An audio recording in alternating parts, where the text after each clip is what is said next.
আসসালামু আলাইকুম।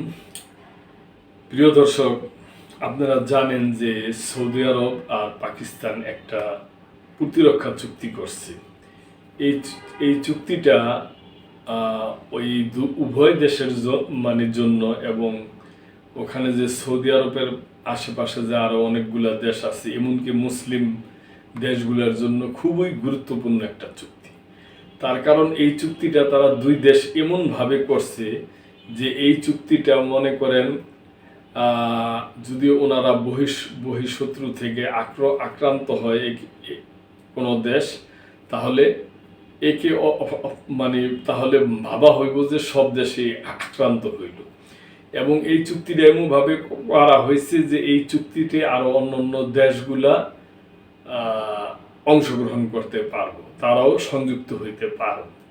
এবং এমনকি যে আপনার পাকিস্তানের প্রতিরক্ষা মন্ত্রী বলছে যে ওনার একটা পারমাণবিক দেশ, কোটানকোট যে পারমাণবিক শক্তিধর একটা দেশ, ওনাদের এই পারমাণবিকের ই কর্মসূচি কিংবা এই পারমাণবিকের যে আপনার যে প্রকল্প এগুলা ইচ্ছা করলে সৌদি আরব হয়তো এটার ফর্মুলা পাইতো, পারে এরকম ইঙ্গিত পাওয়া গেছে। তো উভয় দেশে এটাতে হ্যাপি, এমনকি মুসলিম রাষ্ট্রগুলা যে আছে ওনারাও হ্যাপি।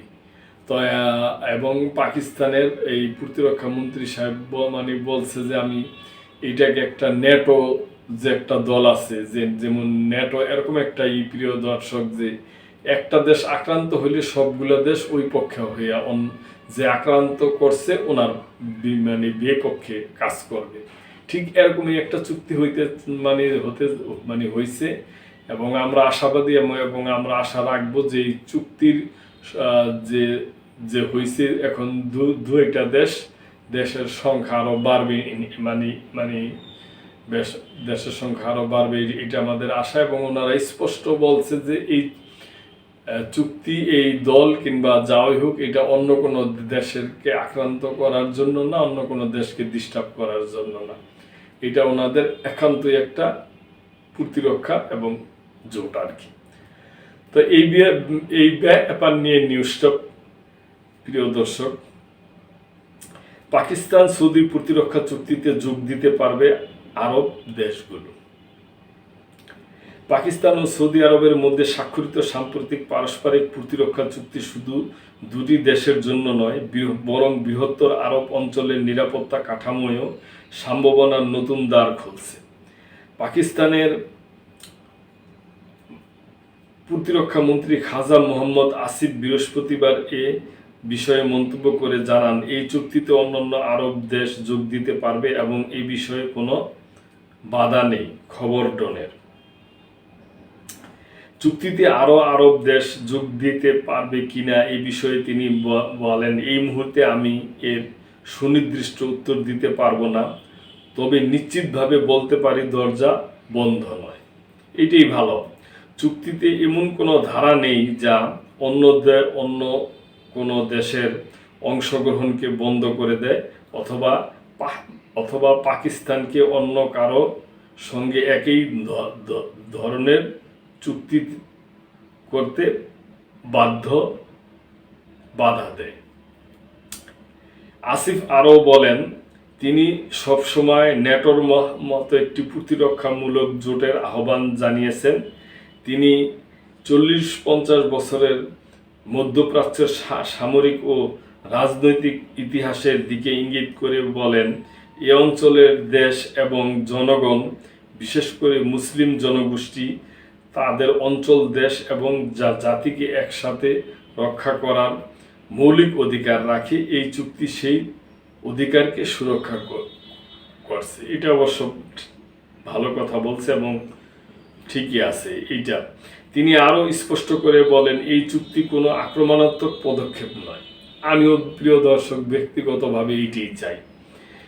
এটি মূলত নেটোর মতো একটি প্রতিরক্ষামূলক ব্যবস্থা যা সদস্য দেশগুলোর সুরক্ষা নিশ্চিত করতে কাজ করবে। বিশ্লেষকরা বলেছেন, এই চুক্তি শুধু পাকিস্তান ও সৌদি আরবের মধ্যে সম্পর্ককে শক্তিশালী করছে না, বরং এটি উপসাগরীয় আরব দেশগুলোর মধ্যে নিরাপত্তা কাঠামোয় নতুন মাত্রা যোগ করতে পারে।